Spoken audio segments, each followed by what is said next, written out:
Morning, सुप्रभात सभी साथियों को नमस्कार। मैं एआरपी हृदय कुमार सिंह उपस्थित हूँ आज एक नई वीडियो के साथ। आशा करता हूँ आप सब स्वस्थ एवं सकुशल होंगे। साथियों, आज के इस वीडियो में हम चर्चा करेंगे 25 सप्ताह की वार्षिक कार्य योजना। सप्ताहवार समझेंगे कि हमारी जो वार्षिक कार्य योजना है ये किस प्रकार सप्ताहवार विभाजित की गई है। आप सबसे अनुरोध है, वीडियो अच्छा लगे तो प्लीज चैनल को सब्सक्राइब कर मेरा उत्साहवर्धन अवश्य करें। साथ में वीडियो को लाइक, शेयर एवं कमेंट करना ना भूलें। तो चलिए वीडियो को स्टार्ट करते हैं। अकादमिक वर्ष 2024-25 में जो हमारी कार्य योजना होगी साथियों, वो 25 सप्ताह की कार्य योजना किस प्रकार की होगी उसे समझेंगे। सबसे पहले कक्षा 1 का वार्षिक कार्य योजना सप्ताहवार कक्षा 1 की जो हमारी कार्य योजना होगी 25 सप्ताह की, तो वो किस तरह से विभाजित होगी सप्ताहों में, उसे हम समझने का प्रयास करेंगे। हमारे जो रेडिनेस नोडल हैं, कक्षा 1 को पढ़ाने वाले जो शिक्षक हैं, उनके लिए बड़ा ही महत्वपूर्ण है ये साथियों, ये समझना। तो देखिए, कक्षा 1 में 8 सप्ताह आपका रेडिनेस गतिविधि कैलेंडर के अनुसार संचालित करने के लिए निर्धारित किया गया है। यानी 25 सप्ताह में आपका 8 सप्ताह जो होगा वो रेडिनेस गतिविधि के लिए फिक्स किया गया है, कैलेंडर के अनुसार संचालित करने के लिए। अब इसके बाद 4 सप्ताह हमारा जो अगला 4 सप्ताह है, जो संदर्शिका पर हम काम करना शुरू करने जा रहे हैं 9वें सप्ताह से, तो उसमें 4 सप्ताह हम साप्ताहिक शिक्षण उद्देश्य पे काम करेंगे। तो रेडिनेस का ही पार्ट ये भी 12 सप्ताह का रेडिनेस हमारा है। तो 12 सप्ताह में 8 सप्ताह कैलेंडर के अनुसार था और 4 सप्ताह संदर्शिका के अनुसार। तो ये जो 4 सप्ताह है ये साप्ताहिक शिक्षण उद्देश्य के अंतर्गत निर्धारित किया गया है। तो ये हमारा 8 सप्ताह रेडिनेस के लिए निर्धारित हो गया और 4 सप्ताह साप्ताहिक शिक्षण उद्देश्य के लिए। 12 सप्ताह हमारा यहाँ तक हो गया साथियों। सप्ताह 13 यानी कि एक सप्ताह रखा गया किसके लिए? सावधिक पुनरावृत्ति के लिए। वह सप्ताह 13वां होगा। 13 सप्ताह ये प्रथम सावधिक पुनरावृत्ति के लिए निर्धारित किया गया है। इसके बाद पुनः 6 सप्ताह हम साप्ताहिक शिक्षण उद्देश्य पे काम करेंगे। तो 6 सप्ताह साप्ताहिक शिक्षण उद्देश्य पे काम करेंगे। वो सप्ताह कौन कौन से होंगे? तो सप्ताह 14 से 19 तक, सप्ताह 14 से 19 तक हम दूसरे चरण का साप्ताहिक शिक्षण उद्देश्य पूर्ण करेंगे। इसके लिए 6 सप्ताह समय निर्धारित किया गया है। जब ये कार्य हमारा पूर्ण हो जाएगा तो हम पुनः सावधिक पुनरावृत्ति का कार्य करेंगे। इसके लिए 1 सप्ताह दिया गया है साथियों, और वो सप्ताह है 20, सप्ताह संख्या 20। तो सप्ताह संख्या 20 में पुनः सावधिक पुनरावृत्ति यानी द्वितीय सावधिक पुनरावृत्ति का कार्य करेंगे। 2 बार पुनरावृत्ति का कार्य हो रहा है, सप्ताह 13 में और सप्ताह 20 में। इसके बाद हमारे पास 5 सप्ताह बच रहा है साप्ताहिक शिक्षण उद्देश्य के लिए, जो तीसरे चरण का होगा। ये सप्ताह होंगे सप्ताह 21 से 25। सप्ताह 21 से 25 तक पुनः हम साप्ताहिक शिक्षण उद्देश्यों पे काम करेंगे। तो इस तरह से हमारा ये पूरा 25 सप्ताह का विभाजन है वार्षिक कार्य योजना अंतर्गत कक्षा 1 का। देखेंगे 8, 4, 12, 1, 13, 13 और 6, 19, 1, 20, 5, 25। तो ये 25 सप्ताह का विभाजन है वार्षिक कार्य योजना सप्ताहवार।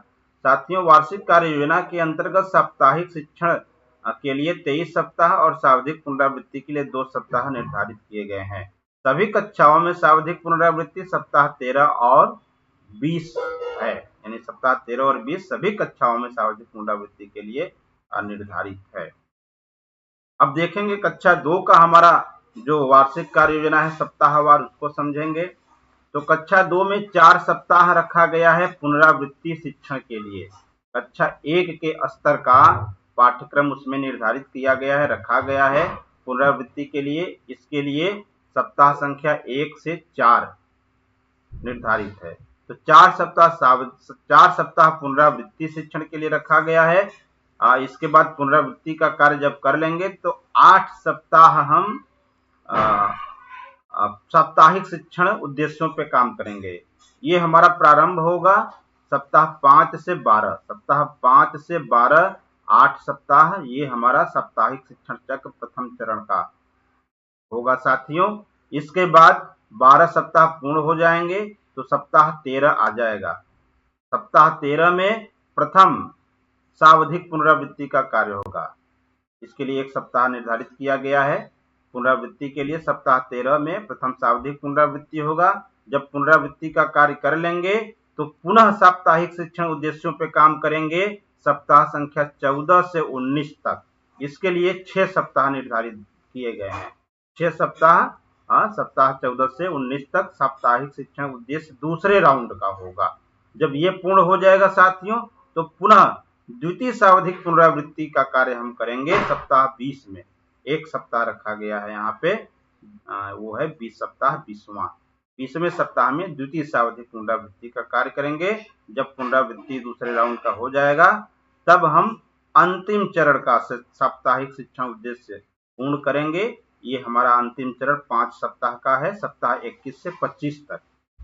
तो इस प्रकार से ये वार्षिक कार्य योजना सप्ताहवार कक्षा 2 की है साथियों, पूरे 25 सप्ताह की। देखेंगे 4 सप्ताह पुनरावृत्ति का, 8 सप्ताह साप्ताहिक शिक्षण उद्देश्य, 1 सप्ताह यहाँ पे सावधिक पुनरावृत्ति 13 हो गया, 6 सप्ताह पुनः साप्ताहिक शिक्षण उद्देश्य, 1 सप्ताह सावधिक पुनरावृत्ति और 5 सप्ताह साप्ताहिक शिक्षण उद्देश्य के लिए। तो ये टोटल हमारा जो हो गया ये 25 सप्ताह की कार्य योजना। सावधिक पुनरावृत्ति सभी कक्षाओं में सप्ताह 13 और 20 के लिए निर्धारित कर दिया गया है। अब हम देखेंगे कक्षा 3 का साथियों। कक्षा 3 में 6 सप्ताह हमको मिल रहा है पुनरावृत्ति शिक्षण कार्य के लिए, जो कक्षा 2 के स्तर के पाठ्यक्रम रखे गए हैं। इसके लिए सप्ताह संख्या 1 से 6 निर्धारित किया गया है। जब ये हम कर लेंगे पूर्ण तब हम साप्ताहिक शिक्षण उद्देश्य पे काम करेंगे। इसके लिए 6 सप्ताह मिल रहे हैं। सप्ताह 7 से 12 तक का समयावधि है। सप्ताह 7 से 12 तक हम साप्ताहिक शिक्षण उद्देश्यों पर काम करेंगे प्रथम चरण का। इसके लिए 6 सप्ताह दिया गया है। जब ये पूर्ण हो जाएंगे 6 और 6 12, तो 13वें सप्ताह में जब हम आएंगे तो 1 सप्ताह यहाँ दिया जा रहा है सावधिक पुनरावृत्ति के लिए। सावधिक पुनरावृत्ति पर हम काम कर लेंगे साथियों।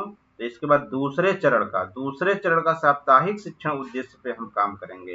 दूसरे चरण के साप्ताहिक शिक्षण उद्देश्यों पे काम हम कब से करेंगे? सप्ताह 14 से 19 तक। सप्ताह 14 से 19 तक दूसरे चरण के साप्ताहिक शिक्षण उद्देश्यों पे काम करेंगे। इसके लिए सप्ताह 6 निर्धारित किए गए हैं। जब ये भी हम पूरा कर लेंगे, कुल 19 सप्ताह का काम हम कर लेंगे, तो 20वें सप्ताह में द्वितीय सावधिक पुनरावृत्ति पर हम काम करेंगे। इसके लिए 1 सप्ताह निर्धारित किया गया है। जब द्वितीय सावधिक पुनरावृत्ति का कार्य हमारा पूर्ण हो जाएगा तब हम तीसरे चरण के साप्ताहिक शिक्षण उद्देश्यों पर काम करेंगे साथियों। इसके लिए जो समयावधि है सप्ताह संख्या 21 से 25 तक, यानी 5 सप्ताह हमें तीसरे चरण में शिक्षण उद्देश्य पढ़ाने को मिल रहा है। तो ये कक्षा 3 का विवरण था साथियों। पूरे 25 सप्ताह का विवरण, अलग अलग कितने सप्ताह किस कार्य के लिए रखे गए हैं, ये हमने बताने का प्रयास किया, समझाने का प्रयास किया। उम्मीद करता हूं कि आपको ये कॉन्सेप्ट क्लियर हो गया होगा, समझ में आ गया होगा कि 25 सप्ताह की कार्य योजना में हमें किस सप्ताह में कौन सा कार्य करना है और कब से कब तक उसका समयावधि है, किस कार्य के लिए कितने सप्ताह निर्धारित किए गए हैं। वीडियो देखने के लिए आप सबका बहुत बहुत धन्यवाद। आपका दिन शुभ हो।